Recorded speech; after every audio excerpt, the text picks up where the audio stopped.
도다. 예수 복된 예수 아기하다 그의 이름 갈바리사 내 어린 양 귀한 생명 버리셨네. 예수 복된 예수 내 맘에 계신 그 이름 예수 복된 예수 눈물 씻기는 예수 복된 예수 아기하다 내 이름 갈바리사 어린 양 귀한 생명 버리셨네. 예수 복된 예수 저 하늘 집을 예비한 예수 복된 예수 날 구원하신 그 이름 예수 복된 예수 아기하다 그의 이름 갈바리사 내 어린 양 귀한 생명 버리신 예수 복된 예수.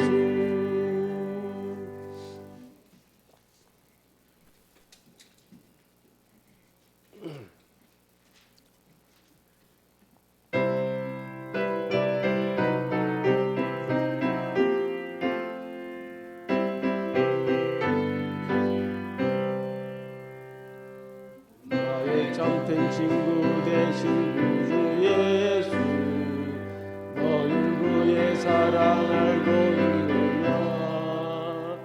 그가 나를 바른 길로 이끄시네. 다른 친구할 수 없었던 너희 주님 외에는 친구 없네. 주와 같은 친구도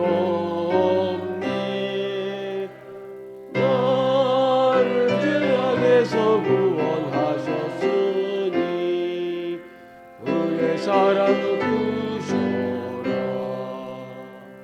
내가 나의 주를 처음 배울 때에 나의 맘에 그하였네. 사랑으로 나를 품에 안으셔서 옳은 길을 내게 가르치셨네.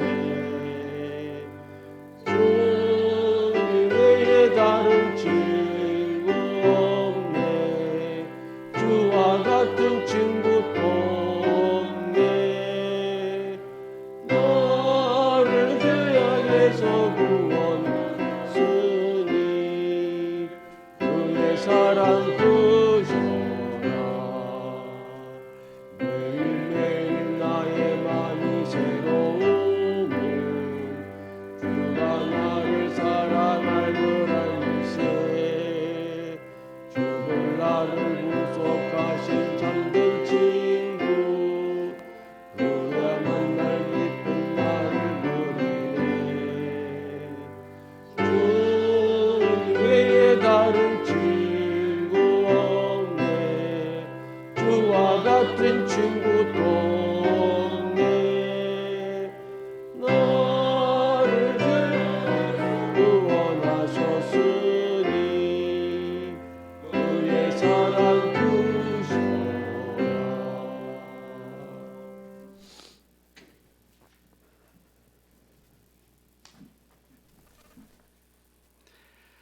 네, 이제 벌써 우리가 금년을 한 주일 남겨두고 있는 마지막 금요일 저녁 예배 시간을 맞이하고 있습니다. 너무나 시간이 빠르게 지났죠. 다음 주일이면 저희들이 이제 크리스마스 또 연말 그렇게 맞이하게 됩니다. 이제 다 같이 묵상하심으로 저녁 예배를 시작하겠습니다.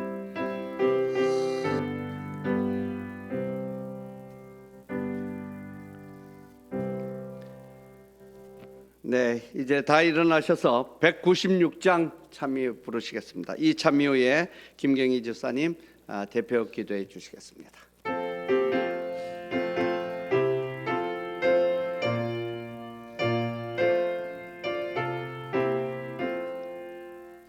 주 재림기 하노약을 온 세상 다 전하세 주 예수 오소서 주 예수 오소서 기쁜 날 그 기쁜 날 기쁜 날 그 기쁜 날 주 예수 오소서 주의 오소서 주 안에 잠든 무리들 그때에 모두 일어나 산 성도들 아파요 다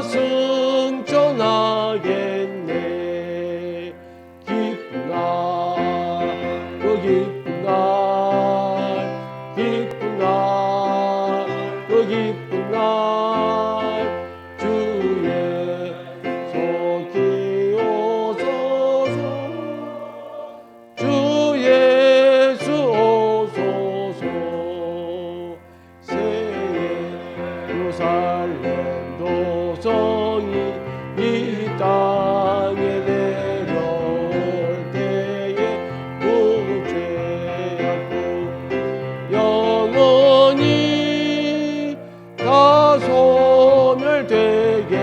소멸되겠네 기쁜 날 그 기쁜 날 기쁜 날 그 기쁜 날 주 예수 오소서 주 예수 오소서 그 후에 이 세상은 고처럼 낫겠고 죄악과 사랑 질병은 또다 없겠네 기쁜 날 그 기쁜 날 기쁜 날 그 기쁜 날주 예수 오소서 주 예수 오소서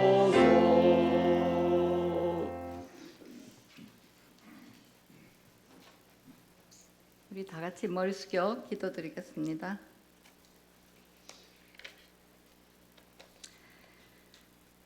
자비로우신 하나님 아버지, 어지러운 세상 가운데서 저희들을 부르셔서 아버지의 자녀로 삼아 주셨으니 감사합니다.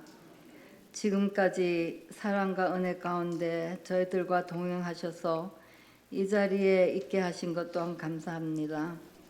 하나님 아버지, 한 해를 마무리하는 이 시간 저희 자신을 되돌아보며 회개하는 심령을 허락하셔서 자신들이 깨어지는 경험을 하게 인도하시고 저희의 빈 마음에 새로운 하나님의 영으로 가득하게 인도하여 주시옵소서. 육신의 연약함을 잘 아시는 주님, 새해엔 더 강한 믿음과 주님께 향한 더 큰 사랑으로 주님 만날 날을 준비하는 저희들이 되게 인도하여 주시옵소서. 저희 교회의 필요를 잘 아시는 주님, 새해엔 주의 뜻에 합당한 청년 지도자를 보내주셔서 이 교회가 남은 교회로서 이 세상 끝까지 등대의 역할을 잘 할 수 있도록 보호하여 주시옵소서. 육체의 연약함과 정신의 안정이 필요한 모든 교우님들에게 주님의 따뜻한 사랑이 큰 용기가 되게 인도하시고 오늘 말씀을 전할 오 장로님께 성령님께서 함께 하셔서 저희의 마음 문을 열게 하시고 큰 은혜 받는 한 시간 되게 인도하여 주시옵기를 예수님 이름으로 간절히 기도드렸습니다.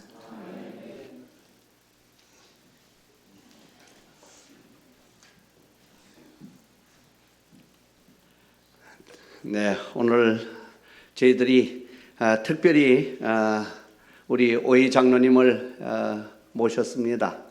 아시다시피 우리 오이 장로님께서는 성경을 많이 공부하고 계시고 또 묵상을 매일 하시는 것으로 그렇게 저희들이 알고 있습니다.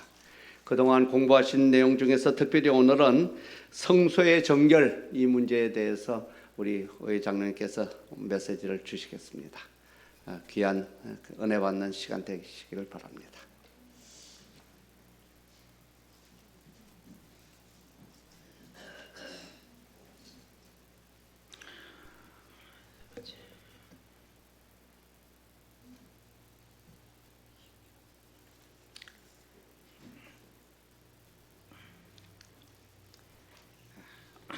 한 해가 다 저물어갑니다.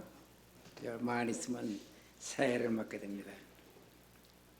아마 여러분도 한 해를 다 정리를 잘하고 계실 줄 이렇게 믿습니다.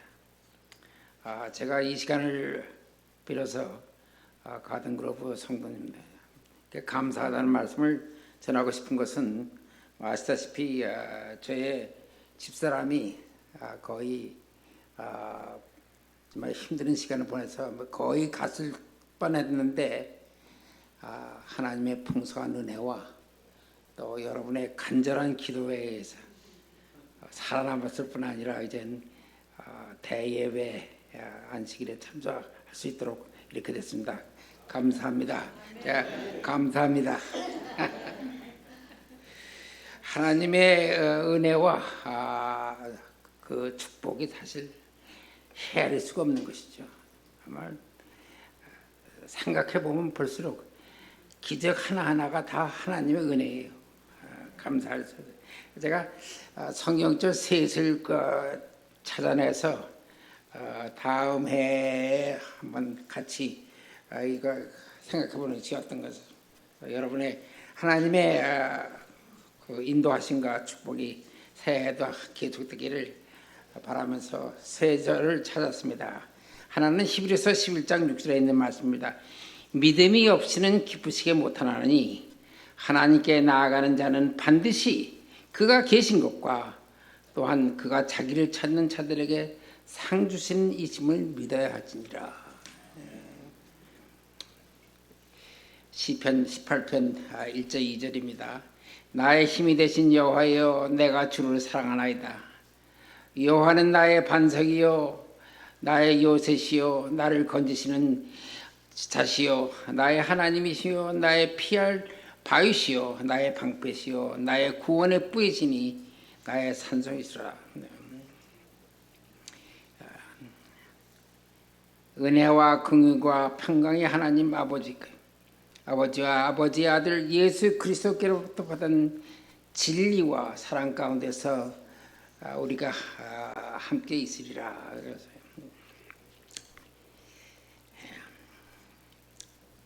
어마어마한 제목이죠. 성소의 정결 어마어마한 제목인데 연말이 되면은 우리가 이제 마무리할 일들이 많이 있죠. 마무리할 일들이 많이 있고 또 결산해야 될 일이 많이 있습니다.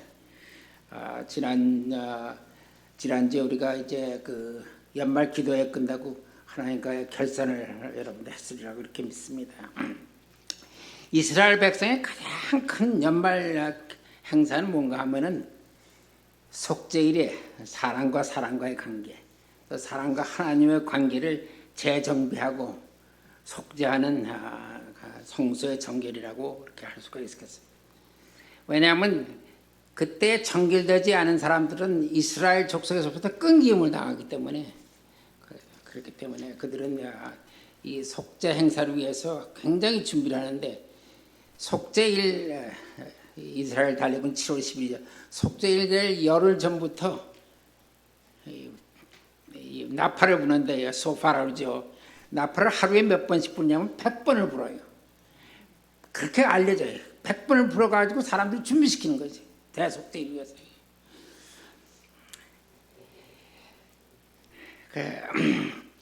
지난 몇 개월간 우리 목사님께서 히브리서하고 요한계시록을 강론하셨는데 여러분 참 행복하신 분이에요. 왜냐하면 이 목사님이 지식도 많으실 뿐 아니라 영성은 많으셔서 정말 얼마나 제가 감격받는지 모릅니다. 제가 그 강론을 받으면서 제가 공부를 다시 집에서도 하고 그래서 오늘 그 복습을 하고자 나왔습니다. 히브리서와 요한계시록은 현대 진리를 가장 잘 나타내는 그러한 성경책입니다. 현대 진리가 도대체 뭔가? 여러분 현대 진리 말을 많이 듣죠? 현대 진리가 도대체 뭔가? 나는 길이요 진리요 생명이니 해서 진리이신 예수께서 어디서 언제 무슨 사역을 하시는가 그것이 현대 진리입니다. 간단하죠? 어디서? 답이 있죠. 어디서? 지성소에서. 언제? 답도 있죠. 대속죄일에. 무슨 사역을 하십니까? 성소의 정결 사역. 다 나와 있는 거예요. 오늘날의 현대질이라면은 마지막 라오디게아 교회 7째 인을 띈 후에 7째 나팔을 분 후에 제가 제대로 말씀드렸습니까? 틀린 거 있으면 말씀하세요. 틀린 거 없다고 생각하면 그건 잘 여러분 공부 안 하신 거예요. 몇째 인을 띄었을 때 지금 몇째 인을 띌 때 우리가 살고 있어요? 몇째 인을 띌 때 살고 있어요? 6째 이제 7째 인이 뛰는 건 예수께서 재림하신 거예요. 요한복음 3장 16절 모르는 사람 없어요. 우리 집사람 언니들이 와서 제가 요한복음 3장 16절을 하니까 그냥 다 외워버려요. 하나님이 세상을 이처럼 사랑하사 독생자를 주셨으니 이는 저를 믿는 자마다 멸망치 않고 영생을 얻게 하려 하심이라. 무슨 말이에요? 무슨 말입니까? 근데 17절은 아십니까? 17절은 몰라요. 17절이 뭔가 하면은 하나님이 그 아들을 세상에 보내신 것은 이유가 있는 거예요. 목적이 있는 거예요. 세상을 심판하려 하심이 아니요 저로 말미암아 세상이 구원을 받게 하려 하심이라. 여기 두 단어가 나와요. 심판이라는 단어와 구원이라는 단어. 이 심판이라는 단어와 구원의 단어를 가장 잘 묘사한 나타내는 것이 있다면 여러분 뭐로 생각하세요? 뭐라고 생각하세요? 답이 여기 있어요. 답이 여기 있어요. 성소야말로 심판과 구원에 대한 답이 다 포함된 그러한 장소요 또 제도인 것이에요. 요한일서 4장 16절은 참 재미난 성경절에서 제가 이 성경절에 대해서 생각을 좀 해왔는데 뭐라고 하냐면 하나님이 우리를 사랑하시는 사랑을 우리가 알고 믿었노니 하나님은 사랑이시라. 왜 성경이 이렇게 어려운지 모르겠어요. 하나님이 우리를 사랑하시는 사랑. 근데 하나님이 우리를 사랑하시는 건 다 아는데 사랑하시는 사랑은 또 뭐예요? 하나님이 우리를 사랑하시는 사랑을 가장 잘 나타내는 길은 어떤 뭐겠어요? 누구겠어요? 예수 그리스도. 그 사랑은 예수 그리스도를 통해서 보여주시는 거죠. 그래서 우리가 예수 그리스도를 믿으면 요한복음 3장 16절처럼 그냥 믿어서 끝나면은 그건 믿는 것이 아니에요. 그리스도 예수를 가장 잘 아는 길은 성소 사역에 우리가 동참하는 것이에요. 그와 함께 성소의 길을 걷는 것입니다. 예수께서 가라사대 내가 길이요 진리요 생명이니 나로 말미암지 않고는 아버지께로 올 자가 없느니라. 성소와 성소 제도야말로 예수께서 왜 하나님이시면서 왜 이 땅에 인자가 되셔 오셔야 하는가, 오실 수밖에 없는가 하는 것, 이것이 잘 우리를 표현해 준 것이 이 성소와 성소제다. 이걸 모르면은 우리는 흔들림에 당할 가능성이 아주 많아요. 사도 바울이 고린도서 15장에서 재림의 장에서 말이죠, 이렇게 얘기하는 거예요. 흔들리지 말라는 거예요. 하나님께 감사하노니 그러므로 내 사랑하는 형제들아 경고하며 흔들리지 말며 항상 주의 일에 더욱 힘쓴 자라. 우리 가든그로브 교우 여러분들은 참 하나님께 상당히 성실하십니다. 제가 이 교회에 와서 받은 인상은 참 성실한 분들이 많이 계시구나. 근데 흔들린다는, 하나님께서 가장 두려워하시는 건 뭐냐면 사단이 믿는 사람을 흔드는 것이. 믿는 사람 흔드는 것이. 예수께서 성소의 사역을 다 마치시면 우리를 데리러 재림하시는 거 우리가 잘 알고 있어요. 계시록 22장 마지막 절에 뭐가 있어요? 이것들을 증거하신 이가 가라사대. 무엇들을 증거하셨어요? 예수께서 무엇을 증거하셨습니까? 우리 그걸 알아야 돼요. 예수께서 증거하신 건 뭐냐면 내가 성소의 일을 이렇게 사역을 마쳤다. 그걸 증거하시고 다 마치시면은 이제 오신다는 거예요. 그때 우리가 아멘 주 예수 오시옵소서. 얼마 전에 우리 목사님이 성경줄을 설했는데 에베소서 4장 13절에서 우리가 다 하나님의 아들을 믿는 것과 아는 일에 하나가 되어 온전한 사람을 이룬다. 온전한 그리스도인이 되려면은 하나님 아들을 믿는 것과 아는 일이 하나가 돼. 믿는 거 하면은 50%밖에 안 돼. 아는 것까지 해야지만 100%가 된다는 거예요. 물론 하나님의 사랑을 우리가 아는 것과 믿는 것, 예수 그리스도를 아는 것과 믿는 것, 우리 스스로는 할 수가 없어요.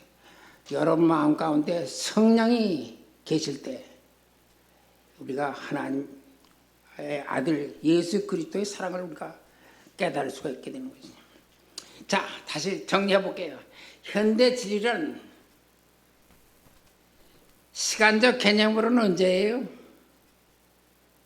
시간적 개념으로는 언제예요? 이제 답이 없어졌어요. 안 빼준 거예요. 그러니까 여러분 기억하시는 건 뭐예요? 시간적 개념으로는 언제예요? 대속죄일. 장소적 개념으로는 언제예요? 장소적으로 어디예요? 지성소. 그 다음에 사역적 개념으로는 어디예요? 뭐예요? 성소의 정결이라는 거죠.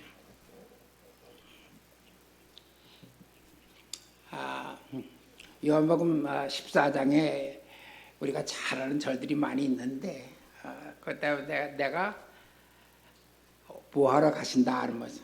내가 너희를 위하여 뭐를 예비하러? 처소를 예비하러 가노니 내가 가서 너희를 위하여 처소를 예비하면, 너희를 위하여가 2번 나와요. 처소를 예비하는 건 2번 나와요. 처소를 예비한다는 게 뭔가요? 빌딩 작업을 하시는 건가요? 컨스트럭션 비즈니스에 우리가 살 아파트먼트를 크게 지은 그게 처소를 예비하는 겁니까? 그건 아니라고. 왜냐면 그런 큰 아파트 지려면 예수님 그냥 한마디면 끝나는 거예요.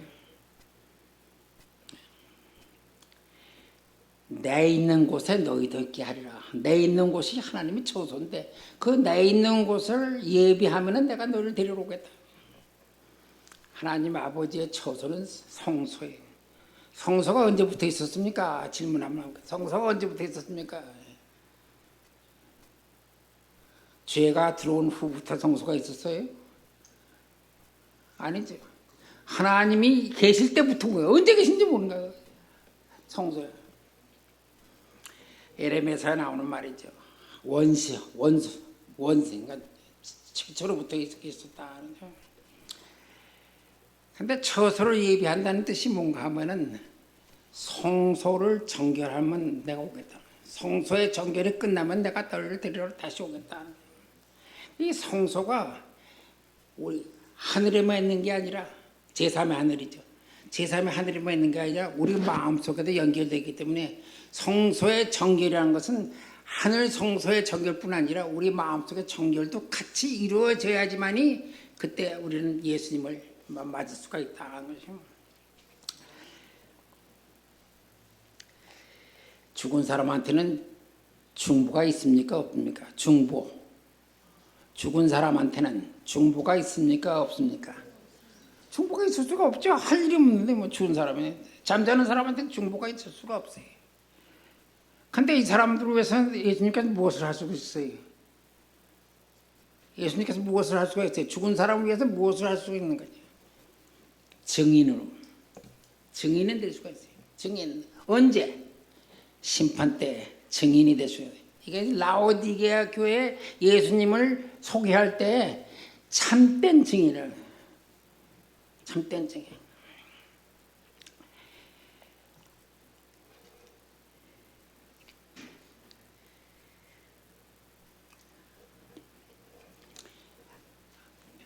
다니엘서 8장 14절을 모르면은 제7일하시길 예수 재림 교인의 교인이 아니죠. 그가 내가 이르되 2300주야까지니 그때의 성소가 정결하게 함을 입으리라 하였느니라. 이 다니엘서 8장 14절 때문에 여러분과 제가 여기 교회에 있는 거죠. 다니엘서 8장 14절이 없었더라면 제7일하시길 예수 재림교가 생기지도 않았을 거예요. 근데 여기에 보면 성소가 정결함을 인도해서 성소의 정결의 뜻을 모르면은 우린 제7일하시길 예수 재림교인의 성장한 데 이르지 못하는 거예요. 다니엘이 이상을 많이 보는 뭐 다니엘서 2장도 그렇고 다니엘서 7장도 그렇고 다니엘서 8장도 그런데 다니엘서 7장에는 작은 뿔이 등장하는데 이것을 얼마나 강조를 하는가 하면 7장에서 4번 나와요. 같은 얘기가 나오는데 조금 다르게 나오지만 4번 나오는 거예요. 그 다음에 다니엘서 8장에 가서 다시 나온다. 근데 결론은 늘 백성들이, 하나님의 백성들이, 참 백성들이 하나님의 나라를 얻게 된다는 게 결론이에요. 이 다니엘서 8장에서 이런 그림으로, 이를테면 동물이면 동물, 뭐 이 작은 뿔이면 작은 뿔, 이런 것이 나오는 이상이라는 건, 이상을 갖다가 어려운 말로 할게요. 제가 어려운 말로 하면 하존 이상이라고 그래요. 하존이라는 말은 뭔가 하면 동물이나 뭐라 이런 것으로 이렇게 보이는 것으로서 하나님께서 이상을 주는 것이죠. 근데 다니엘은 이 이상들 다 깨달았을까요? 못 깨달았을까요? 다니엘은 이 이상들의 의미를 다 알고 깨달은 사람이에요. 그런데도 다니엘이 하나 못 깨달은 게 있는데 그게 뭔가 하면 다니엘서 8장 14절을 깨닫지 못한 거지. 2300주야까지니 그때서야 성소가 정결함을 입으리라. 이 이상은 말로 상용 이상이기 때문에 이걸 이상을 뭐라 무슨 이상이라고 그래요? 하존 대신에 뭐라 아시는 분 한번 손 들어보세요. 무슨 이상? 말의 이상이라.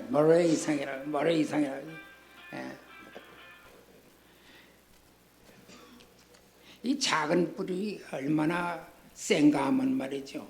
이 다니엘서 8장에 보면은 작은 뿔이 성장할 때까지, 나올 때까지 과정을 추론하는데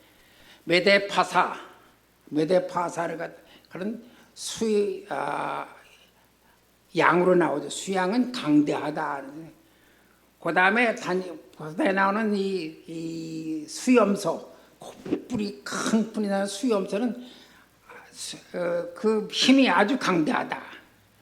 더욱 강대하다. 그러면 그 다음에 그것이 거기서부터 작은 뿔이 나오는데 그 작은 뿔은 얼마나 가면 지극히 심히 강대하다.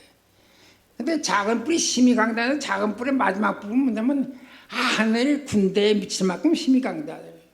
작은 뿔이라는 건 다니엘서 8장에 나오는 작은 뿔은 우리 교회에서 어떻게 이렇게 해석을 하면 첫 시작은 로마 제국이에요. 그래서 아주 강대한, 심히 강대한 나라지만 나중은 교황국을 얘기해서 교황국은 아주 더 단위가 높아가지고서는 하늘의 주제에 대항할 만큼 크다 이렇게 해서. 그래서 이 다니엘서 7장과 8장을 연결해서 결론을 지으려면은 무슨 말이 되냐면 2300일이 지나면은, 그러니까 하루를 1년으로 계산해서 2300년이 지나면, 그래서 2300년의 시작은 여러분도 아시다시피 다니엘서 9장에 나오죠. 그래서 그리스도가 성소를 정결할 때 모든 기록책들을 펴고 심판할 것이다. 그때 작은 뿔의 죄악을 심판하고 작은 뿔을 깨끗이 멸망시킬 것이다. 그리고 고난받는 성도들에게는 영원한 나라가 보상될 것이다. 다니엘서 7장에는 그것이 계속 나와요. 보상된다, 보상된다. 그런데 다니엘서 8장은 그런 말이 없어요.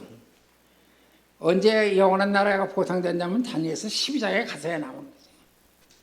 그래서 다니엘서 8장과 12장 사이를 다니엘 8장부터 12장까지는 무슨 책이라고 그래요? 큰 책이라고. 여러분 큰 책이라는 말 들어보셨어요? 작은 책이라는 말 들어보셨어요? 작은 책. 작은 책이라는 말이 어디서 나오죠? 계시록 10장에 나와요. 작은 책이 없었더라면 또 우리 교회가 생기지 않았어요.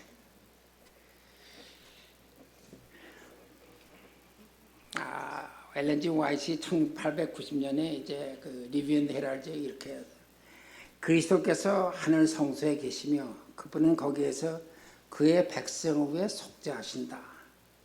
그분은 그 백성의 죄로부터 하늘 성소를 정결케 하시는 중이다. 우리의 일은 무엇인가? 그리스도의 일과 조화를 이루는 것이 바로 우리의 일이다. 그리스도의 일이라는 건 뭐예요? 그리스도의 사역이에요. 그리스도의 사역은 성소에 잘 나타나고 하나님의 큰 날을 위하여, 그 큰 날을 위하여 한 백성이 예비되어야 한다. 질문 하나 할게요. 하나님의 그 큰 날은 어느 날을 말하는 것 같아요, 여러분? 하나님의 그 큰 날은 뭘로? 그 큰 날은 재림의 날이 아니고 대속죄일이에요. 그 큰 날은 대속죄일이에요. 우리가 이제 조사 심판 하는데 조사 심판을 알려면은 성소 제도를 잘 알게 되면은 조사 심판이 왜 필요한가를 우리가 알게 되는 거예요. 죄를 없이 하는 길은 두 가지 방법이 있는데 하나는 용서하는 거 있고 또 하나는 말소하는 게 있어요. 이제 이를테면 말이죠. 제가 죄를 졌어요. 죄를 지면 이제 만약 이스라엘 백성으로 죄를 졌으면 제가 무슨 일을 해야 돼요? 죄가 없는 어린 양 하나 얻어가지고 그걸 가지고서는 어디를 가야 돼요? 성소로 향해서 가야 되나? 그럼 성소 입구에서 누가 기다려요? 제사장이 기다리고 있어요. 제사장이 반갑게 봐서 너 죄 짓구나, 우리가 죄를 용서를 받아야지. 어디로 데려가는가 하면 성소에 양을 잡는 곳이 있어요. 그 양을 잡는 곳에 데려간다고. 그 양을 잡는 곳에 가서 우리가 무엇을 하는가? 무엇을 하는 건 잘 모르죠. 양을 잡아서 양의 머리에다가 뭘 하는가 하면 내가 이런 죄를 졌습니다 하고 고백하는 것이. 그때 죄를 고백하면서 어디를 바라보는가 하면 양을 바라보는 게 아니에요, 사실은. 지성소의 법궤를, 시은 자를 바라보면서 그걸 한다고요.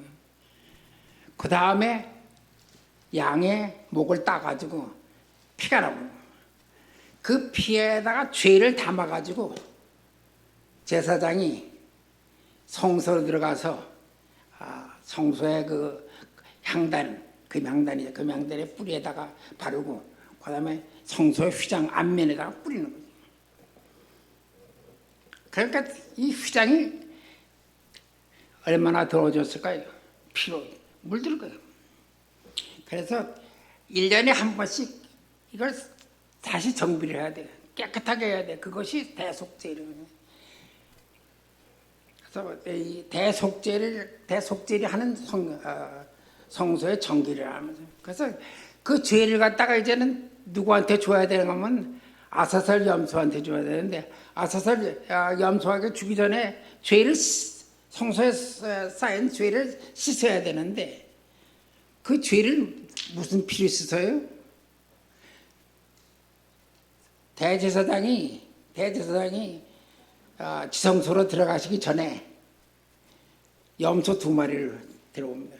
그러니까 제비 뽑아가지고 하나는 누구를 위한 염소? 여호와를 위한 염소. 또 하나는 누구를 위한 염소? 아사셀을 위한 염소.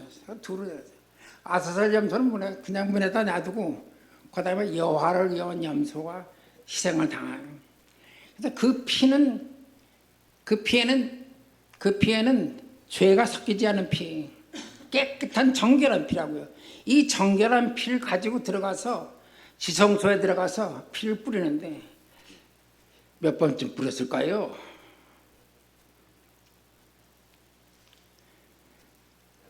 피를 뿌린다고요.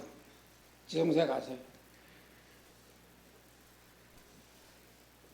몇 번쯤 뿌렸을까요?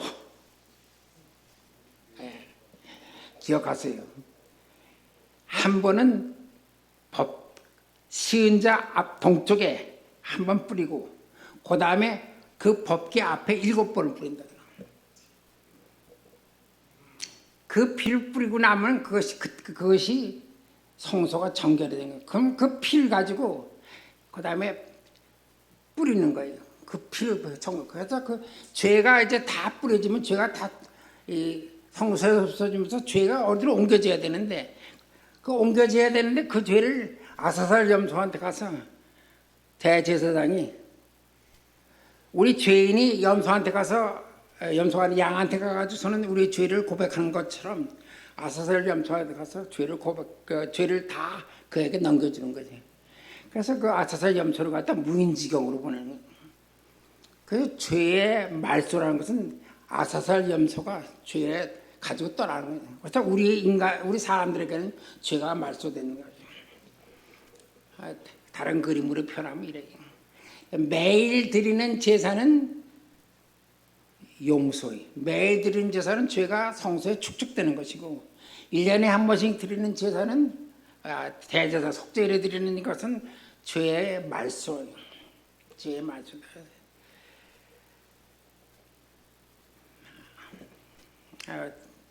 제가 만드는 슬라이드인데 말이죠. 회개한 죄의 용서와 말소의 단계가 있네요. 우리가 지은 죄를 양은 십자가에 돌아가신 예수님 말. 그래서 양의 피, 십자가에 돌아가신 예수님의 피를 제사장이 승천해서 성소에 올라가신 예수께서 그 피를 가지고 어디다가 축적을 시킨가 하면 성소의 휘장에 죄를 축적시키죠. 그래서 대속죄일이 되면은, 그래서 매년 이것을 해왔지만은, 여러분 단번에 하는 말씀 많이 들었죠. 단번에 예수님은 한 번 돌아가신 것을 이걸 다 해결하신 거예요. 그래서 그것을 갖다가 여호와의 염소의 피, 아니면 예수님의 십자가에서 돌아가신 예수님의 피인데 이 피에는 죄가 섞인 피가 아니라 정결한 피라고요. 이 정결한 피를 가지고 들어가서 지성소에 들어가서 정결 예식을 하는 거예요. 그리고 그 나오셔서 그 피로 사람도 정결하게, 그 안에 있던 모든 물건들을 다 정결시키고, 피 흘림이 없은즉 사함이 없느니라. 죄가 말소되면, 제가 질문을 하나 해볼게요. 우리가 천국에 들어갈 때 우리가 의로운 사람이 돼서 들어갑니까? 의롭다 하심을 받고 들어가는 겁니까? 어렵죠? 질문이 좀 까다로워요? 우리가 의롭다 하심을 받고 천국에 올라갑니까? 아니면 의로운 사람이 돼서 천국에 올라갑니까? 나중에 나올 거예요. 의로운 사람이 되어서 천국에 갑니다. 의롭다 하시면 벌써 끝났어요. 의롭다 하시면. 예수님께서 성소의 정결 사업을 다 끝내시고서 선언을 하시는데, 그러면 불의를 하는 자는 그대로 불의를 하고 더러운 자는 그대로 더럽고 의로운 자는 그대로 의를 행하고 거룩한 자는 그대로 거룩하게 되라.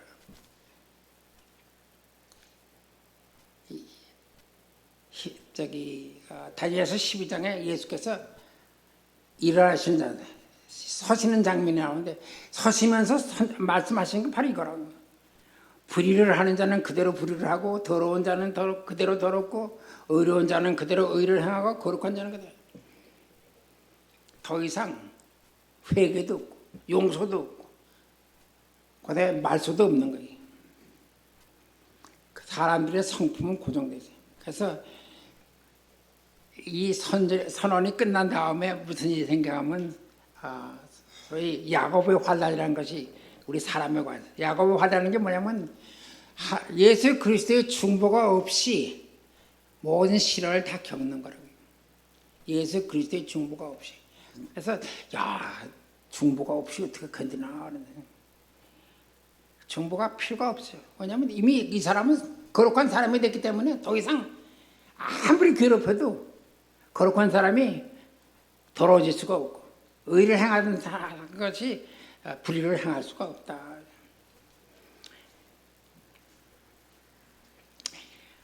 불의를 하는 자는 그대로 불의를 하고 더러운 자는 그대로 더러운 이 사람들은 예수께서 재림하실 때 다 죽어서 땅속에 묻히게 됩니다. 그래서 이 세상은 사단과 악한 천사들만이 남은 거죠. 그것이 무인지경으로 그 아사셀 염소가 가는 거죠. 사람이 없는 거죠. 사람은 이 땅에 없어요. 황무해져. 1888년에 믿음으로 말미암는 의가 교회의 교리로 정해지면서 세천사 기별의 핵심이 성소 정결합니다. 그래서 이 대총회에서 1903년에 이것에 대한 책자가 글이 나왔는데 이것이 죄의 용서와 죄의 말소 사이에는 차이가 있다.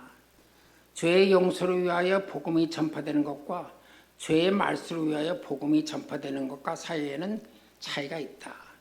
죄의 용서를 위한 풍성한 준비는 언제나 또는 오늘도 있다. 그러나 죄의 말소를 위한 준비는 우리 세대에 속한다. 우리 세대는 어느 세대에 1844년 이후 대속제일이 시작된 세대를 얘기하는 것이죠. 그리고 죄의 말소는 주의 강림을 위한 길을 준비할 것이며 죄의 말소하는 것은 하늘 성소의 지성소에서 우리 대제사장 예수님의 봉사이다. 죄의 말소 사역은 셋째 천사의 기별로 분명하게 세상에 내놓을 것이다. 셋째 천사의 기별을 모르면 죄의 말소는 잘 모르는 거예요. 여러분 A.T. 존스가 누구신지 아세요? A.T. 존스라는 말 들어보셨죠? 믿음으로 말미암는 의를 주장한 사람 중에 가장 두드러진 사람 중에 한 사람. A.T. 존스가 1888년에 믿음으로 말미암는 의가 그때만 해도 우리 재림교가 시동을 했지만 아직도 뭐에만 믿음으로 하면 행위로 말미암는 의를 상당히 주장할 때였어요. 그때 이것을 뒤집는 일이 바로 믿음으로 말미암는 의를 주장. 1888년에 이 일이 있었어요. A.T. 존스가 쓴 책에서 이런 성소의 정결은 그해 동안 제사장의 봉사로 성소에 옮겨진 이스라엘 자손의 그 모든 범한 죄로 인하여 더럽혀진 모든 이스라엘 자손의 부정을 성소에서 없애는 것이다. 성소의 정결은 백성에까지 연장되며 그것이 사실 성소 자체를 포함한 것처럼 백성을 포함한다. 그래서 여러분 하늘 성소에 다 포함되는 거예요. 하늘 성소에 하나의 부분을 가지고 있다.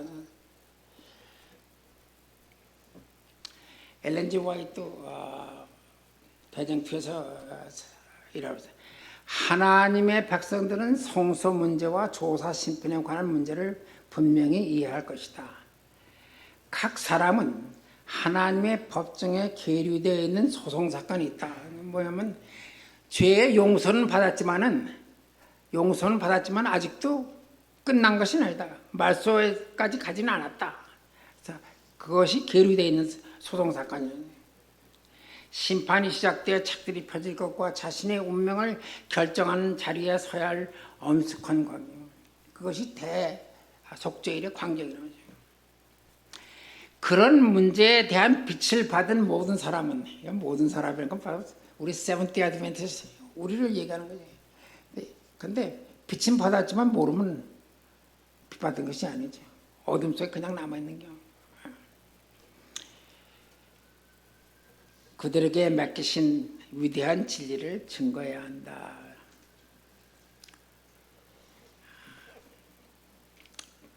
대장주 488페이지에 비슷한 대답이 있어요.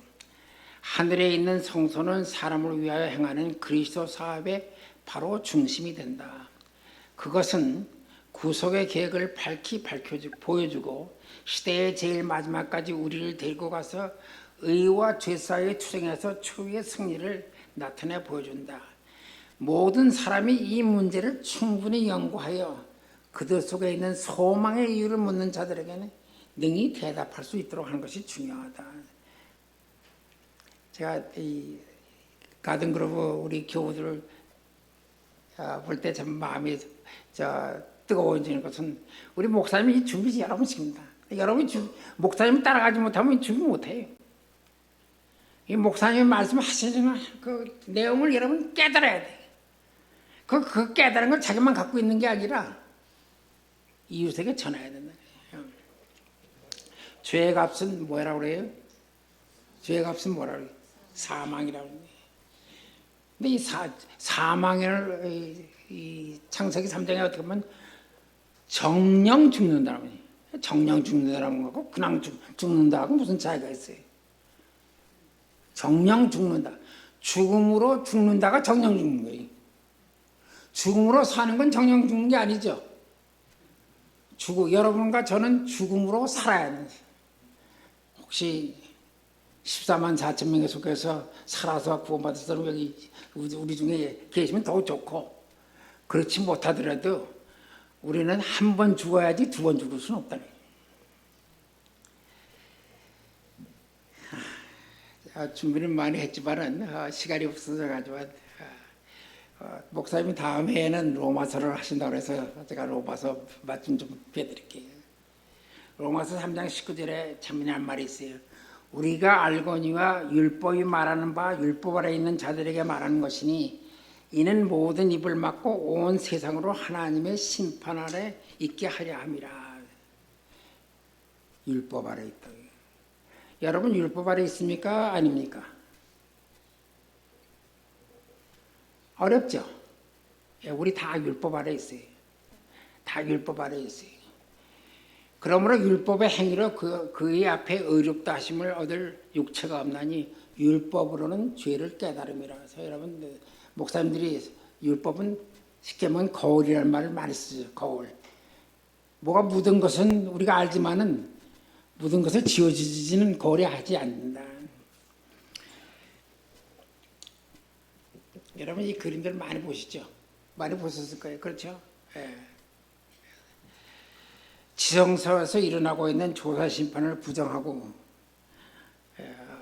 우리 교회에 대해서 좀 좋지 않은 감정을 가진 사람들이 재림교회를 비판하는 그림이 바로 왼쪽에 있는 거지. 죄인이 십계명 앞에 서 있고 천사가 책을, 무슨 책일까요? 기록책이죠. 기록책을 보고서 우리 제7일 안식을 위해서 재림교인들은 행위로만 구원을 받는데 구원받은 사람 하나도 없다고 그렇게 했어요. 그렇지만 우리 제7일 안식을 위해서 재림교에서 주장하는 그림은 오른쪽에 있는 것이. 왼쪽인가? 오른쪽에 있는 거예요. 오른쪽에 있는 그림이요. 십계명 위에 뭐가 있어요? 십계명 위에 뭐가 있어요? 시은 자, 은혜의 멀시시. 그래서 아무도 쓸 수가 없지만은 멀시시 가리고 나고 그리고 예수님과 함께 계시면 예수님은 대속죄일에 우리를 위해서 뭘 하시면 증언을 하시는 거예요. 증인으로서 증언을 하시는 거예요. 아무개는 나를 믿고 나와 함께 성소를 걸었다. 성소를 걸었다는 것은 뭐냐면 성화를 해야 한다는 얘기예요. 성화의 3대 요소가 뭔지 아십니까? 성화의 3대 요소. 성화를 하는데 3대 요소가 있다고 그러는데 성소에 있는 거예요. 성소에는 몇 가지의 기구가 있어요? 3가지 기구가 있어요. 하나는 성소에 들어가면은 북쪽에 떡상이라는 게 있어요. 떡상은 뭘 의미해요? 하나님의 말씀을 의미하는 거예요. 그 예수님을 증거하는 걸 의미하고, 그 다음에 그 반대쪽 남쪽에는 뭐가 있어요? 촛대가 있어요. 촛대가 있어요. 남쪽은. 이 촛대는 무엇을 의미하죠? 빛을 발하라. 일어나 빛을 발하라. 그건 무슨 뜻이에요? 아, 나 일어났는데 나는 전기가 부족해서 일어나서 빛을 못 발하겠다. 이거 아니에요. 일어나서 빛을 발하라는 말은 뭐냐면 예수 그리스도를 증거하라는 거예요. 예수 그리스도의 사랑을 알리라는 것이 일어나 빛을 발하는 거예요. 그 다음에 서쪽에 휘장 바로 앞에 뭐가 있어요? 향단이 있어요. 그 향단에서 우리 기도를 해요. 기도를 해요. 계시록 보면은 그것이 잘 나타나 있죠. 계시록에. 그래서 제일 중요한 게 뭐냐면 우리가 십계명 안에 앞에 설 수는 없지만은 예수님과 함께 또 그 시은자 속죄소가 덮은 그 외에는 우리 거기에는 담대히 설 수가 있다. 나중에 히브리서에 그 말을 하죠. 창세기 3장 15절 우리가 잘 아는 옛 언약의 대표적인 것이죠. 여자의 후손은 네 머리를 상하게 할 것이요. 사탄은 처음부터 정죄 받은 사람이에요. 그래서 더 이상 사탄을 심판하진 않아요. 조사 심판하지 않아요. 이미 사탄의 심판은 끝났어요. 근데 이 사탄이 재미난 게 뭐냐면 자기가 이제 언젠가는 죽고 알아요. 이 사탄도. 언젠가는 자기가 끝날 걸 알아요. 근데 그 사탄의 마음을 갖다가 사람들에게 심어주는 거예요. 그래서 사람들도 정죄를 두려워해요. 조사 심판을 두려워다 하다 보니까 조사 심판을 부정하는 까지 이르게 되는 것이죠. 그래서 사탄이 자기의 두려움을 갖다가 사람들에게 갖게 하는 것이에요. 저 요한복음 3장 16절 뭐지?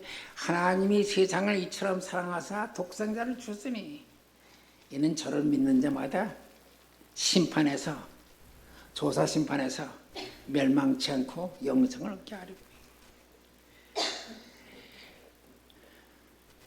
하나님이 그 아들을 세상에 보내신 것은 세상을 정죄하려 하심이 아니라 저로 말미암아 세상이 구원을 받게 하심이라. 저를 믿는 자는 정죄를 받지 아니하는 것이요 믿지 아니하는 자는 하나님의 독생자의 이름을 믿지 아니하므로 벌써 정죄를 받은 것이다. 정죄를 받을 때에 그 죄목은 뭔가 하면은 법을 지키지 않았다. 그래서 아까 율법 아래 있다는 말은 그런 말. 율법 아래 있기 때문에 우리는 정죄를 받을 수밖에 없다. 제가 지나갈게 이건.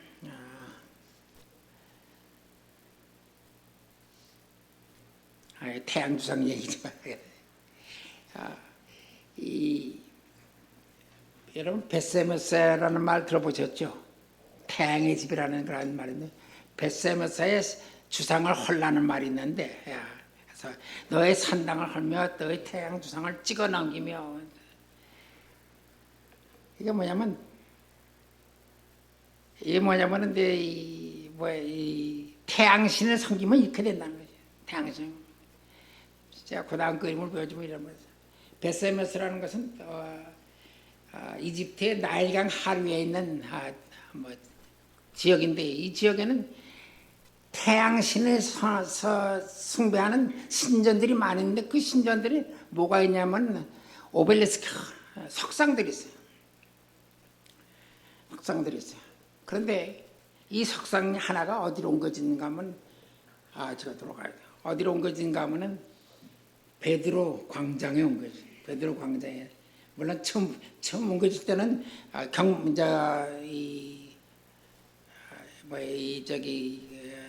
이 싸움하는 장소에서 옮겨졌는데 거기서부터 또 옮겨가지고 성당 베드로 광장에 갔는데 자 질문 하나 재미난 질문 하나 할게요 여기서요. 베드로 성당하고 이 석상하고 이 석상은 베드로 성당의 남쪽에 있을까요? 북쪽에 있을까요?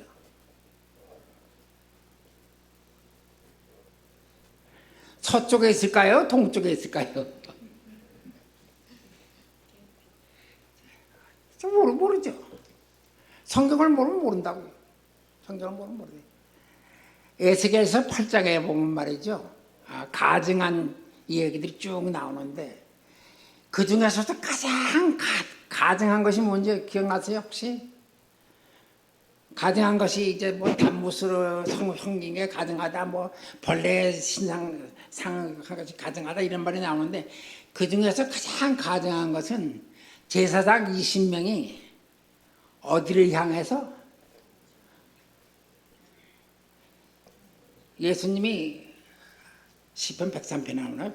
예수님이 죄를 옮기실 때 죄를 서에서 동으로 옮기십니까? 동에서 서로 옮기십니까? 아주 중요한 얘기예요.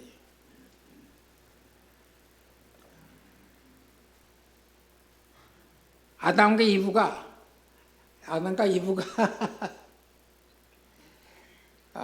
에덴 동산을 떠날 때 서쪽으로 갔습니까? 동쪽으로 갔습니까?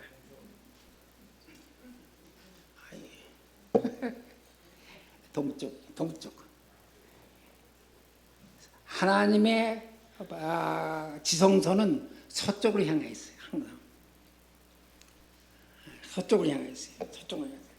그래서 제가 이제 물어보는 게 뭐냐면 베드로 성당 광장에 있는 이 석상은 베드로 성당에서 어느 쪽에 있을 것 같아요? 그래서 답은 나오잖아요. 동쪽에 있어요. 동쪽에. 왜? 동쪽에서 해가 뜨니까는. 제사장 20명이 동쪽으로 향해서 절하는 것은 가장 가증하다고. 예수께서 8장에 나오는 얘기입니다.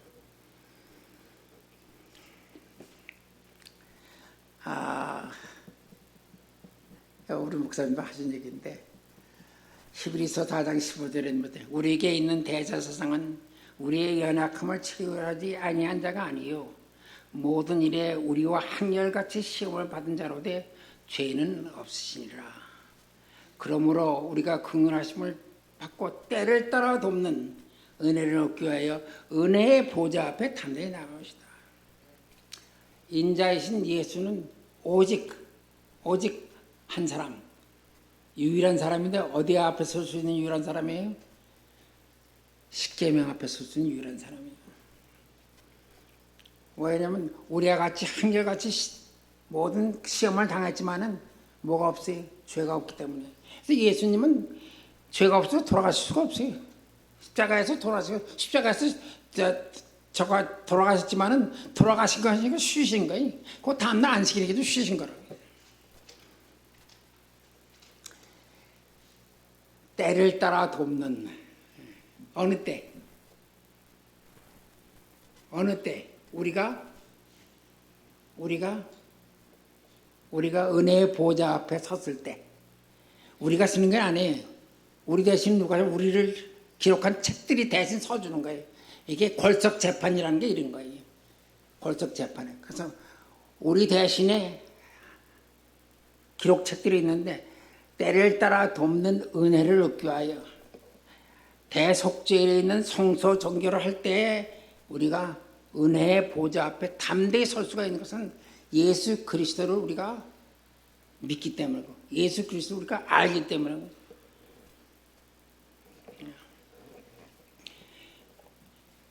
사도행전 17장 31절에 보면은 이 사도 바울이 아데네에서 보니까는 신전들이 쌓였는데 많은 석상들이 쫙 있었어요. 그냥 분개했다고요.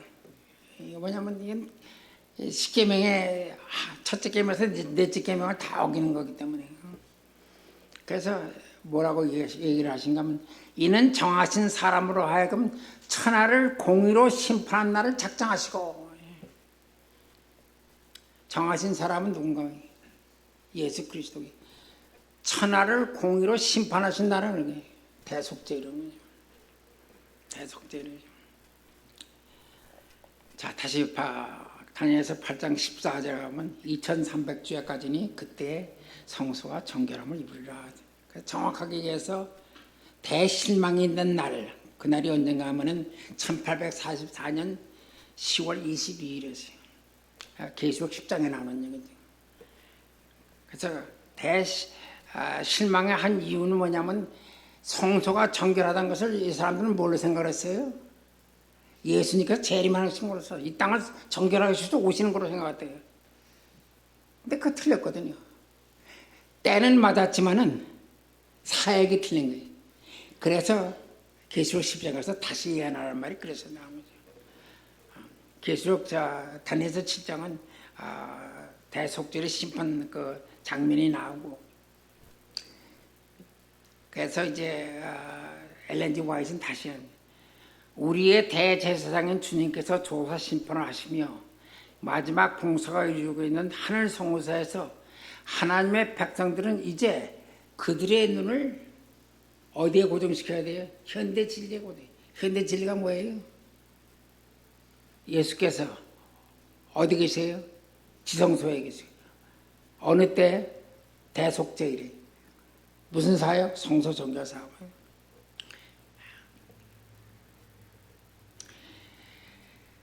자, 지나가고요. 준비한 건 많지만 아직까지 재미난 게 있어서 제가 또 소개를 하려고 해요. 전도서 12장 12절에 참 재미난 얘기가 있어요. 내 아들아 또 경계를 받아. 이게 솔로몬이 한 얘기죠. 여러 책을 짓는 것은 끝이 없고 많이 공부하는 것은 몸을 피곤케 한다. 대부분의 성경 주석가들은 솔로몬이 잠언서도 썼고 솔로몬의 애가도 썼고 그다음에 전도서도 썼으니까 많은 책을 지었기 때문에 이것이 책 짓는 건 끝이 없다. 많이 공부하는 것은 몸을 피곤케 한다 이렇게 생각하세요.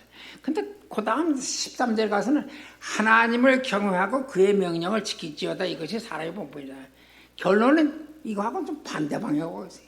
하나님은 모든 행위와 모든 은밀한 일을 선악간에 심판하시라.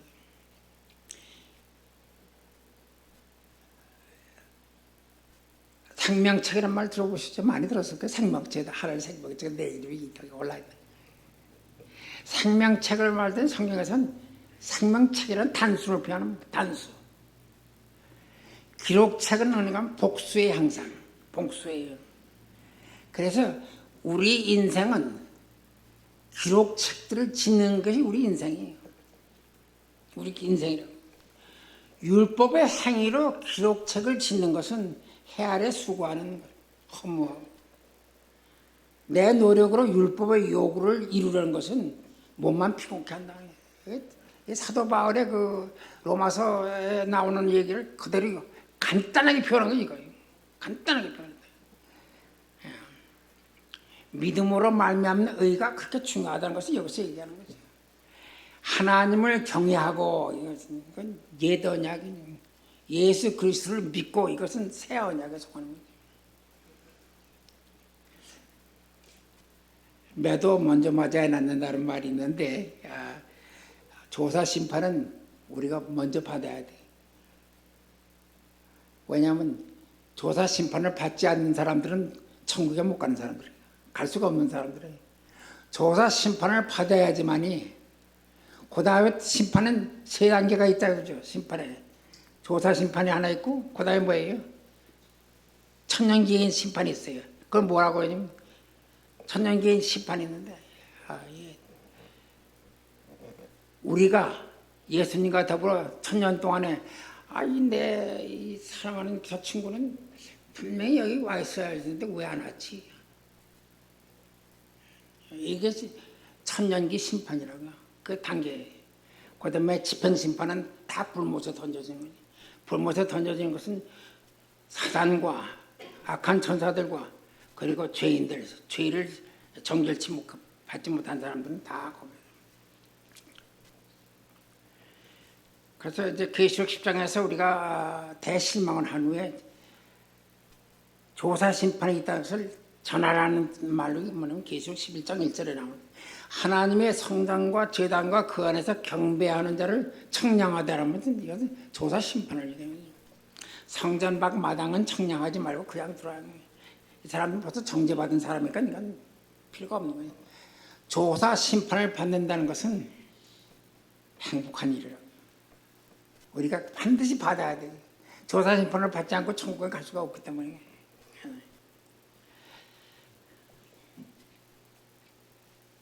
이거 히브리서 9장 19절에도 재미나는데 저는 이런 공부를 좋아해요. 그래서요. 거기 뭐냐면 모든 율법을 온 백성에게 말한 후에 염소의 피와 및 물과 붉은 양털과 우슬초를 취하여 그 책과 온 백성에게 뿌렸다는 거죠. 정결 예식이 하나라고요. 근데 이래 피는 뭐 예수님께서 피를 흘리신 건 잘하는데 근데 물은 도대체 어디서 나가는 거예요? 제가 이런 데 좀 관심 있어가지고는 네, 예수님 시체를 만진 사람을 정결 의식이 필요했다 옛날에 그렇죠? 그건 뭐냐면 물로 정결한 물로 피와 물로 저 갔다고.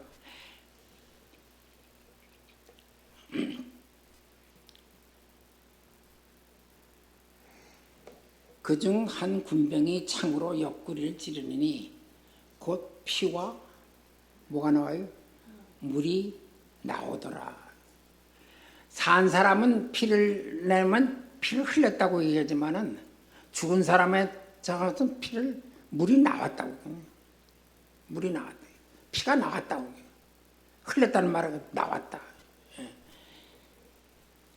예수님이 돌아가신 후에 정결 예식에 정결하심을 받은 건가? 이건 제 생각이에요.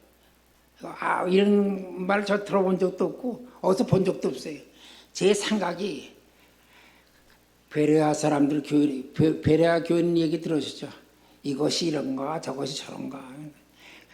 여러분 성경을 읽기 전에 꼭 성령과 함께 기도를 하시고 성경을 읽을 때 그 뜻이 무엇인가를 알아야 될 거다.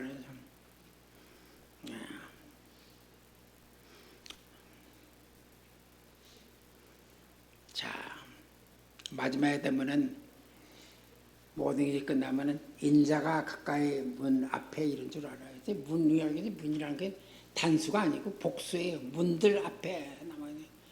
성소에는 문이 3개가 있어요. 밖에서 뜰로 들어가는 문이 하나 있고, 뜰에서 성소로 들어가는 휘장이 있고, 성소에서 주성소 들어가는 휘장이 있어요. 성소의 문들을 예수께서 나오시면 대제사장이 그 방법 그대로 나온 다음에 거기에 나와서 무슨 일을 한가 하면은 아사셀 염소에게 안수하고 죄를 거기다 씌워서 보내는 일. 제가 좀 준비는 많이 했지만 제가 말솜씨가 없어요. 그래서 이걸 책으로 쓰려고 애를 쓰는데 말솜씨가 없어요. 여러분의 마음도 조사심편으로 정결함을 받아야 됩니다. 아직 여러분까지는 안 왔을 거예요. 그렇죠? 조사심판은 죽은 자들부터 시작해서 점점 존재하고 마지막 산자들까지 심판하는데 아직 여러분과 저에게도 안 왔어요. 그 말은 뭐예요? 우리가 뭐가 있다는 거예요? 기회가 있다는 것이. 여러분 모두 조사심판을 통과해서 우리 하늘나라에 가서 봅시다. 제가 질문 하나 끝으로 할게요. 하늘나라에 가서 무슨 잔치 찾아요? 뭐 해서? 제가 말이 틀렸나 맞았나 한번 보세요. 우리는 하늘나라에 가서 예수 그리스도의 혼인에 참가한다. 혼인식에 참가한다. 틀렸어요? 맞았어요? 예수 그리스도의 혼인에 참가한다. 틀렸어요? 맞았어요? 이거 모르죠? 열처녀의 비유를 모르면 이거 몰라 이것도. 열처녀가 하늘 잔치에 들어갔어요? 혼인식에 들어갔어요? 이스라엘의 그 혼인 예식을 모르면 잘 모른다고요. 공부하세요. 왜냐하면 우리는 제7일 안식일 예수 재림교인들입니다.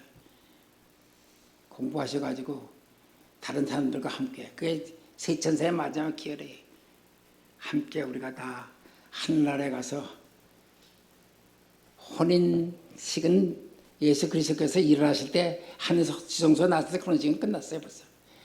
혼인 잔치에 잔치에 참여하시는 여러분과 제가 되기를 간절히 바랍니다. 감사합니다.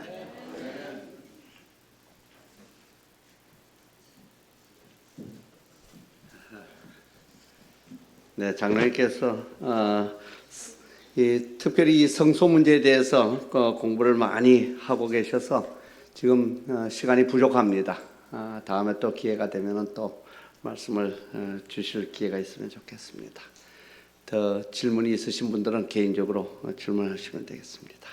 이제 다 일어나셔서 마지막 찬미 201장 부르시겠습니다. 이 찬미 후에 오해 장로님 기도로 오늘 예배를 마치겠습니다.